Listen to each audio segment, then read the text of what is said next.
Hello, my friends, and welcome back to the campfire. Today we embark on one of the first widely circulated short stories in a famed writing career. Received controversially as one of the very first published stories of feminist literature in 1894, both this story and its author caused quite the stir in its challenges of common views of the day. I'm Drew Cotton, and this is The Story of an Hour by Kate Chopin. Stay a while and listen. Knowing that Mrs. Mallard was afflicted with heart trouble, great care was taken to break to her as gently as possible the news of her husband's death. It was her sister Josephine who told her, in broken sentences, veiled hints that revealed in half concealing. Her husband's friend Richard was there too, near her. It was he who had been in the newspaper office when intelligence of the railroad disaster was received, with Brantley Mallard's name leading the list of killed.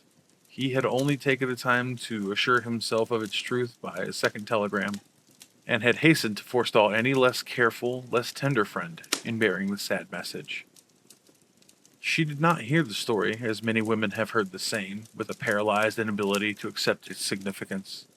She wept at once, with sudden, wild abandonment in her sister's arms. When the storm of grief had spent itself, she went away to her room alone. She would have no one follow her. There stood, facing the open window, a comfortable, roomy armchair. Into this she sank, pressed down by a physical exhaustion that haunted her body and seemed to reach into her soul. She could see, in the open square before her house, the tops of trees that were all aquiver with new spring life. The delicious breath of rain was in the air. In the street below, a peddler was crying his wares. The notes of a distant song which someone was singing reached her faintly, and countless sparrows were twittering about the eaves.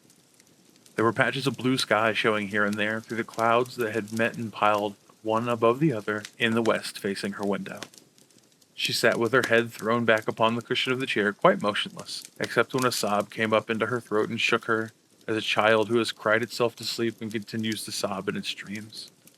She was young, with a fair, calm face, whose lines bespoke repression and even a certain strength. But now there was a dull stare in her eyes, whose gaze was fixed away off yonder on one of those patches of blue sky. It was not a glance of reflection, but rather indicated a suspension of intelligent thought. There was something coming to her, and she was waiting for it, fearfully. What was it? She did not know. It was too subtle and elusive to name. But she felt it creeping out of the sky, reaching toward her through the sounds, the scents, the color that filled the air. Now her bosom rose and fell tumultuously. She was beginning to recognize this thing that was approaching to possess her, and she was striving to beat it back with her will, as powerless as her two white, slender hands would have been. When she abandoned herself, a little whispered word escaped her slightly parted lips.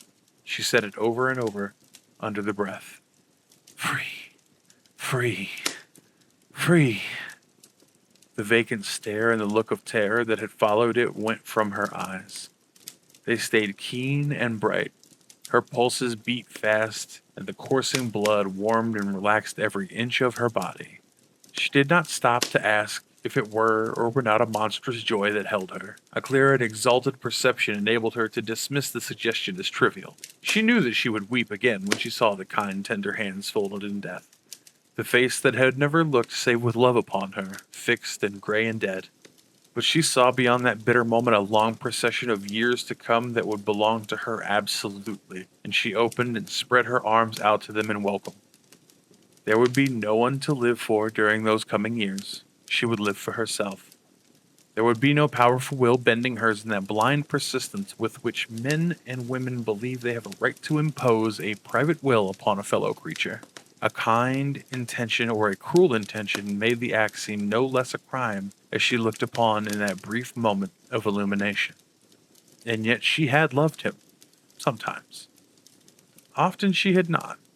What did it matter? What could love, the unsolved mystery, count for in the face of this possession of self-assertion, which she suddenly recognized as the strongest impulse of her being? Free. Body and soul free, she kept whispering.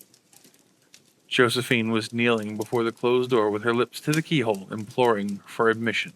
Louise, open the door. I beg, open the door. You will make yourself ill. What are you doing, Louise? For heaven's sake, open the door. Go away. I'm not making myself ill. No. She was drinking in a very elixir of life through that open window. Her fancy was running riot along those days ahead of her, spring days and summer days and all sorts of days that would be her own. She breathed a quick prayer that life might be long. It was only yesterday that she had thought with a shudder that life might be long. She arose at length and opened the door to her sister's importunities. There was a feverish triumph in her eyes, and she carried herself unwittingly like a goddess of victory. She clasped her sister's waist, and together they descended the stairs. Richard stood waiting for them at the bottom. Someone was opening the front door with a latchkey.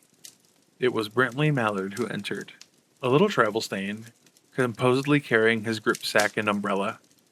He had been far from the scene of the accident and did not know there had even been one. He stood, amazed at Josephine's piercing cry, at Richard's quick motion to screen him from the view of his wife. When the doctors came, they said she died of heart disease, of the joy that kills. Thank you so much for staying and listening to our story today. If you enjoy our show, please like, share, follow, subscribe, review, comment. Any and every tiny piece of interaction that you guys give to us is oh so completely helpful. Everything you do keeps us going for another week. And until next week, I am Drew Cotton, and you should stay a while and listen.